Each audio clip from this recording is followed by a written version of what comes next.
Hi everyone and welcome to the video. In today's video, I'm going to be talking about gatekeeping in the art community and how I believe it personally has a really big impact on a lot of aspects in the community. These impacts being negative in my opinion. Let's just get into it. So I think a good way to start this video is to define what gatekeeping is because other people have different definitions. But in this video, when I refer to gatekeeping, I'm going to be referring to people who don't allow people to get inspired by their art. More specifically, the people who will go out of their way to call out anyone with a very similar art style to them. So yeah, that's what I'll be talking about when I'm referring to gatekeeping and gatekeeping art styles. So let's get into it. So gatekeeping in the art community has always been a pretty rampant issue, and I know I'm kind of a small-ish creator, so I don't believe I can really make such an impact on an issue that's been around since the beginning of the internet, but that isn't gonna stop me from trying. So the first negative impact of gatekeeping that I want to talk about is how it kind of creates a toxic environment and this really impossible expectation that artists can be completely original. And this is absolutely a very rampant issue. There's many TikToks poking fun at people who fall under a certain genre of art style, and so it kind of pushes a narrative that you should not fall under any genre of art style and that you need to be completely original, which is impossible. Sure, you can have a unpopular art style that not many people use, but it's always going to be an art style that someone's had before you because there's so many people in the world that it's completely impossible to just have an art style that no one's ever had. Now, because a lot of people are reaching for a goal that is actually impossible to obtain, from what I've noticed, it either results in two things. Firstly, it makes people feel insecure about their art, which leads to these people getting burnt out and usually not pursuing art in the future, even though they really want to. Which genuinely breaks my heart because there's so many good artists that I've seen quit due to pressure to be original. And then there's the second route that people take, which is the people who start to gatekeep that art style in hopes to preserve their originality, which usually results in those people perpetuating the issue of gatekeeping in the community even stronger. And I do understand where people who gatekeep their art style come from, because when you're in a community that randomly decides, hey, I hate this art style now, and then everyone's collectively hating on people with a certain art style, it kind of does make you anxious that your art style might be the next one. You don't want to be called overrated for having a certain art style. But you see, gatekeeping your art style is not the way to go because it's actually contributing to the same issue that you're trying to hide from. Now, of course, not everyone who gatekeeps their art style does it because they're scared they're gonna necessarily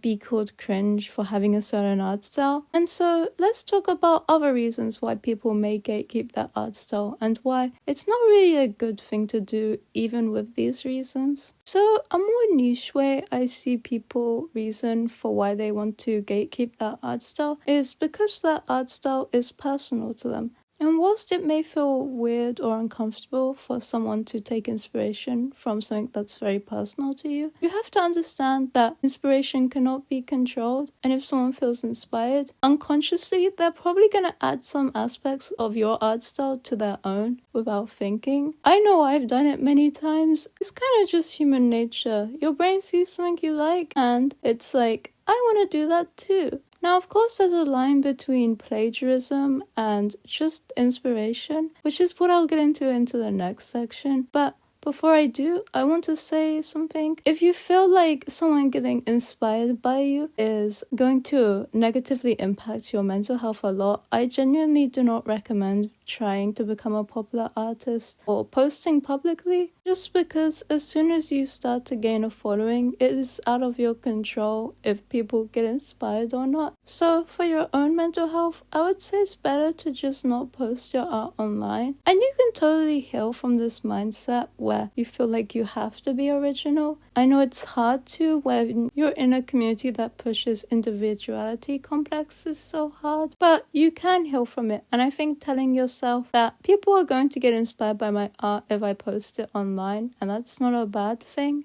is a really beneficial thing to understand, and that someone else's art is not an attack on your own art and your own ideas. They're still your own ideas, even if they're not necessarily original, if that makes sense. Anyways, next section. Let's talk about the difference between inspiration and plagiarism, because there is a difference.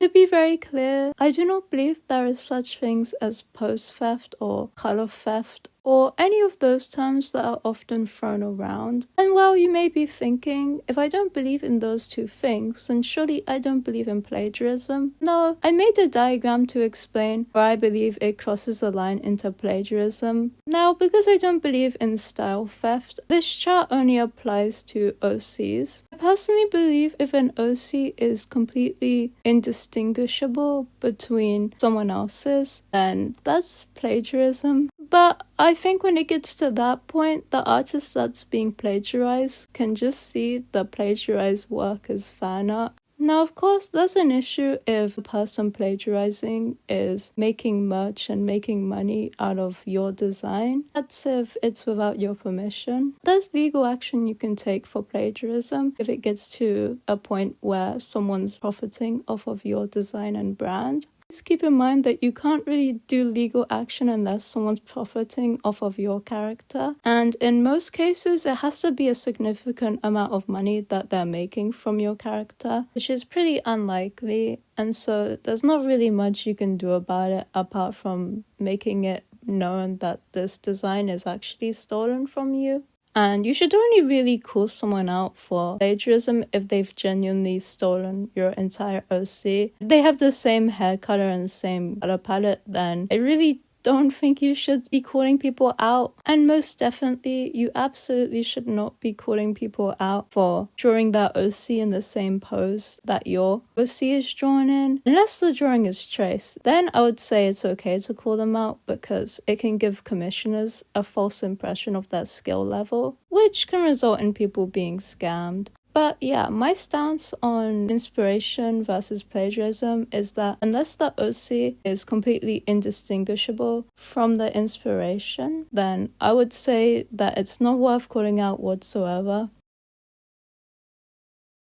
I really dislike how the art community has normalized making it a trend to hate on random art styles for no reason. One of the most memorable things I can think of is when the jelly art style, which is basically an art style that has a lot of rendering, was being hated by everyone on the art community. And this style actually requires quite a bit of skill to know. It just made me so sad seeing that an art style that takes so long to understand and learn suddenly was being hated on by everyone just because it wasn't original or distinguishable enough to people was so unnecessary and cruel. And it ties back to the issue where there's people pushing for everyone to be super original, which is impossible. So people result in claiming certain art styles as their own, even though many people have drawn like that before them. And so this is where I come to the conclusion that gatekeeping is ultimately a bad thing for the art community because it creates these issues where people get harassed for not being original enough, and it makes everyone fight to try and have an original art style. But I think I've covered everything that I wanted to cover in this video. If you have any thoughts or opinions, feel free to comment them. I hope you enjoyed this video. And remember, you don't have to call out a 13-year-old for getting inspired from you. Okay, yay, bye.